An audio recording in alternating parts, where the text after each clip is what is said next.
Hello po mga kabanding, kaprobinsyana, welcome po sa ating YouTube channel.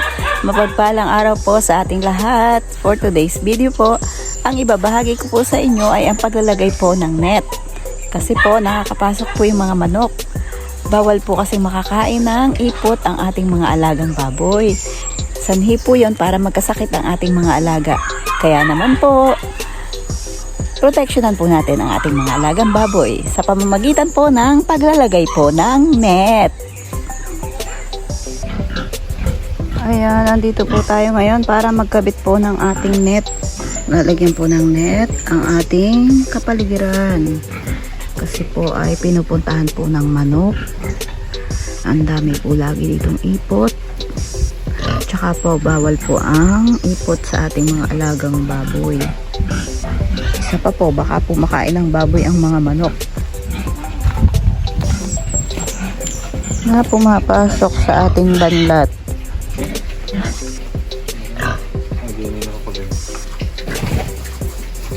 Dapat yung makakalusot tayo, makakaikot.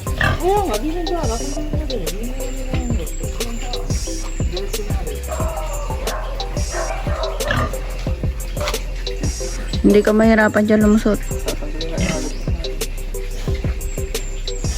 Hindi niya magtutusok. Yung maalwa makakapasok doon. Sige.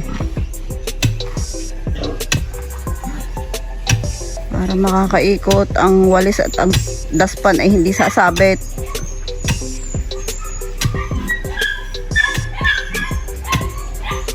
Maglalagay po tayo ng net para po protection po sa mga manok. Ayun, may manok na namang nakapasok. Ayan, lagi silang pumapasok, umiikot, pumupunta sa mga baboy.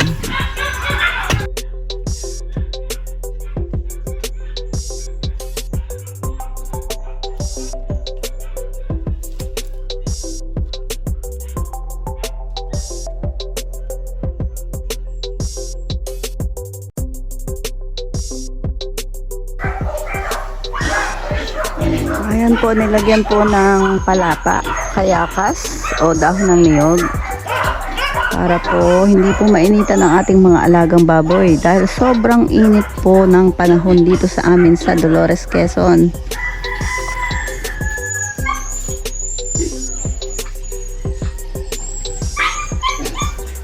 Ayan po, para po presko ang ating mga alagang baboy.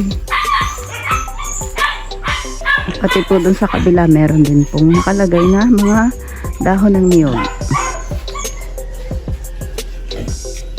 para makapasok po yung hangin, tapos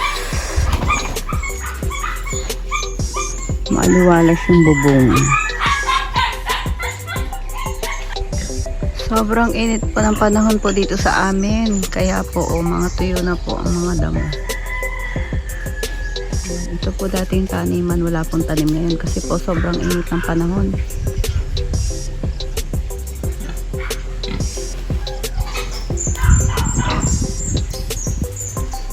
Mamamatay po ang mga halaman, mga gulayin kasi napakainit. Hindi kaya ng pagdidilig lamang. Ayan, madami na po yung bunga ang ating avocado. Masarap po yung avocado na yan.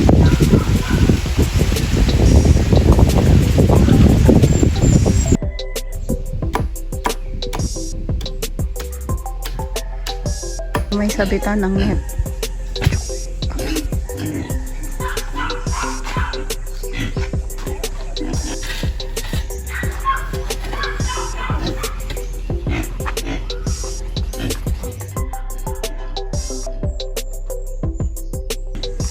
Start. Saan ang start? Paikot.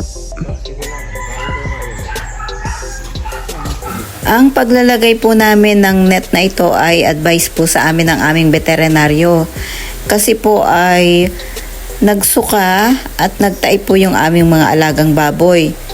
So, binigyan po niya ng antibiotic ang aming mga alagang baboy. Panlaban po sa pagtatai po at pagsusuka. Pasensya na po sa mga kumakain sa mga oras na ito. Pasintabi po. Maaari daw po na ang cause o ang isang dahilan ng kanilang pagtatay ay dahil sa mga ipot ng manok. Madami din naman pong dahilan. Maaari pong overfeeding or napadami ang inom ng ating mga alagang baboy. Mabilis naman pong gumaling ang aming mga alagang baboy dahil naagapan po namin sila, at ang isa pa po ay binigyan po namin sila ng mga talbos ng kamote. Nakagaling po yun sa kanilang pagtatae. Baliktad yata.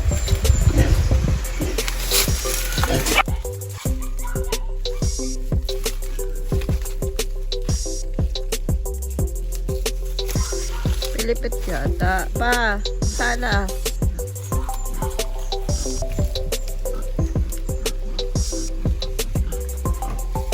Sampay muna natin din.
Ganyan na lang, oh. Hanggang dun.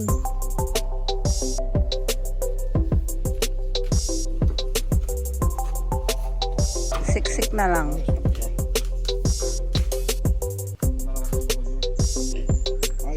Malakas, ano eh.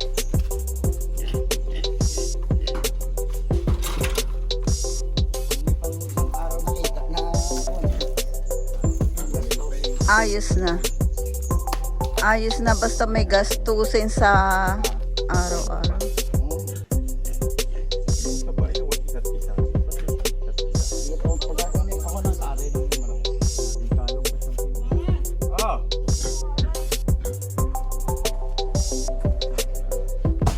Sabaw naman yata kailangan na rin pag-aas na.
nagtae po at nagsuka yung aming mga alagang baboy.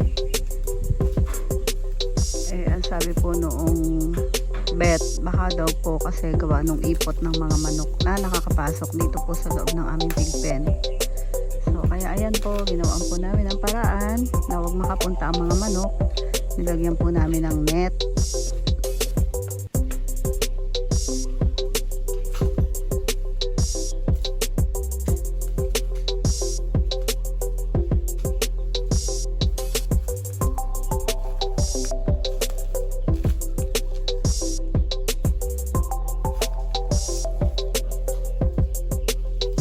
Ngayon naman po ay maglalagay po tayo ng tali sa ilalim po sa laylayan ng net at sa ibabaw ng net para po mas matibay po ang ating net na ilalagay.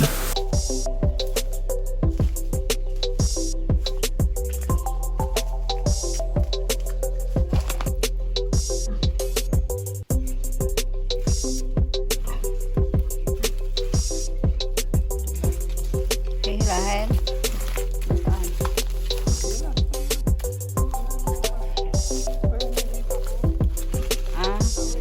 Bitawan na.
Ayan, ganyan lang po ang pagbubukas ng ating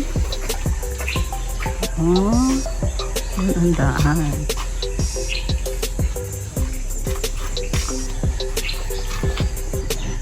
Ito po, tapos na po ang ating net. Ang pagkakabit ng net, tapos na po. At dito po ang ating daan. Ito po ay hahawiin lang. Ayan.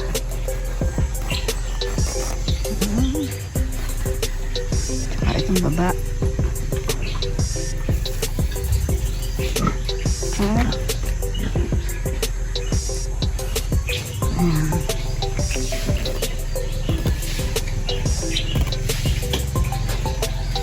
Dito po tayo dadaan.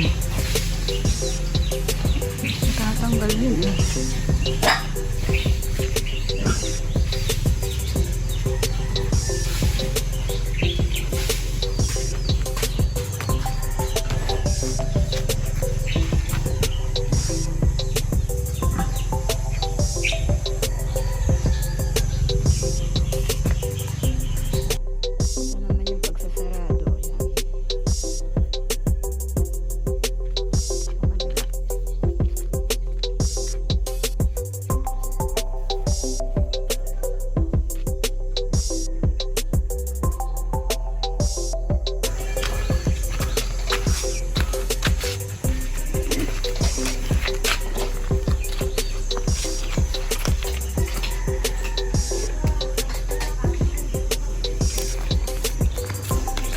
Yan, sarado na.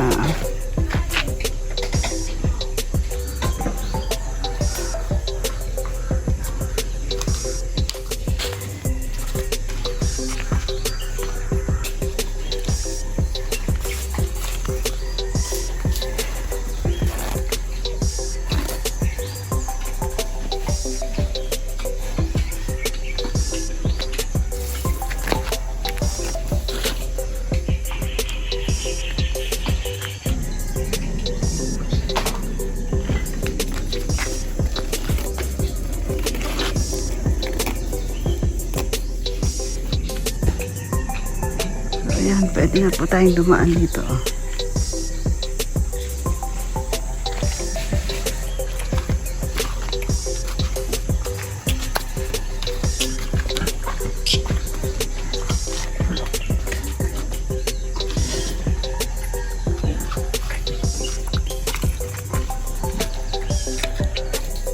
Buksan mo na, James. Hindi niya kabila. Yan lang. Yan yung baba. Yan lang baba. Bukas. Yan. Yan. Oh, sasara na uli ni James.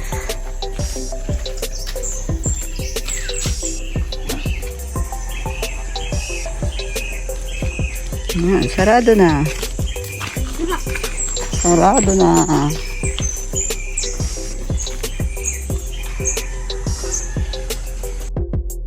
Thank you for watching. Please don't forget to like, share, and subscribe. Thank you and God bless mga kabanding.